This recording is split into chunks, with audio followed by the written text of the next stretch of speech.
Hi everybody, hope you're doing well. Today I want to talk about, does everyone have a soulmate? I got a great question from a subscriber who subscribes to my YouTube. Thank you so much. What a great question that is.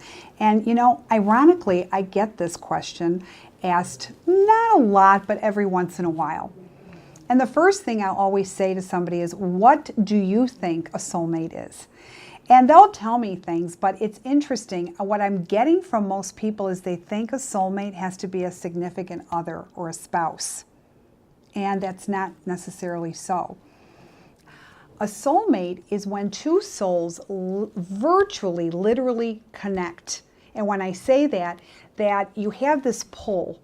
And it's just something that it's undescribable. Like you just feel like you've known this person, or you feel so incredibly relaxed with this person.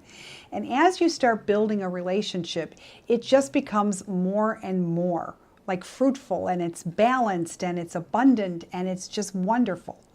That to me is a soulmate, when somebody gets you on every level. Okay? This is very, very important to understand. Now, going back to what I said a little earlier, a soulmate doesn't necessarily have to be a significant other. It can be your mom, it could be your brother, it could be your best friend. That's what I'm talking about. It could be a mentor that totally got you and just inspired you, and you always like brought out your best self and totally understood you, knew exactly what to say, when to say it, knew how to calm you down. That is a soulmate, the meeting of the minds, but the meeting of the souls, where your soul is receiving what the other person's soul is giving, and vice versa. That is a soulmate. Now, the next question that I'm going to propose to all of you out there, can we have more than one soulmate? The answer is yes. Yes, yes, yes, yes, yes. And how lucky when somebody can have a couple of people or a few people, and that flow just goes. And it doesn't have to be all at once. There's different times in your life where you're going to have these very, very special people that totally understand you and totally bring out the best in you, and you bringing out the best. And a soulmate is not just one-sided. That's what makes it so special, because it is so mutual. But you don't mind to give of yourself in such an unconditional way. So again, when I say soulmate or soulmates, very, very real. Okay, it's extremely very cherished and special that you come across that. Now, is there a soulmate for everybody? I'm going to say yes.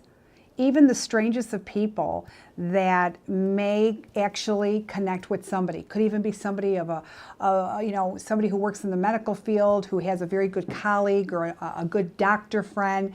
Yeah, that could be a soulmate as well.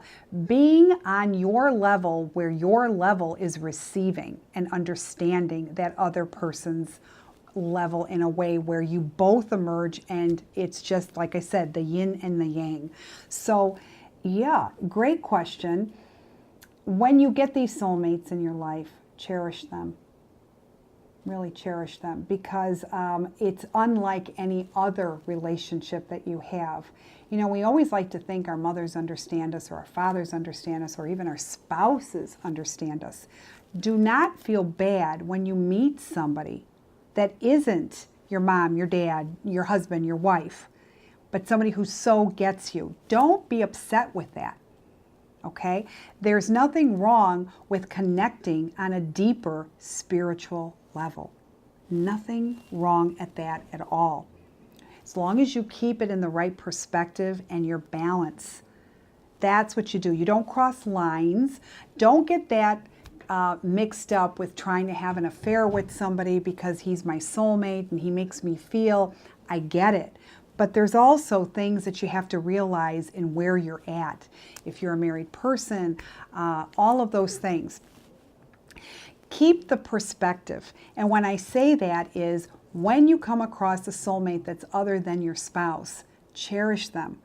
Try not to go over that line, because sometimes when you do, you're taking a big chance on putting that relationship in jeopardy. keep the perspective of what you want. What is more important for you maybe to kind of think outside the box sometimes and put that in jeopardy, and if it doesn't work out because it went to another level that neither one you were prepared for, and you may lose that, or somebody that you can just keep as a good friend throughout your life and have that enriching experience with love.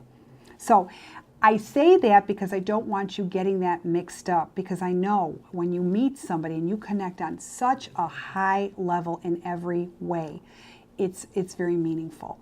So keep the perspective, and like I said, there can be different soulmates, not just a significant other. I hope I was able to put that in perspective for you.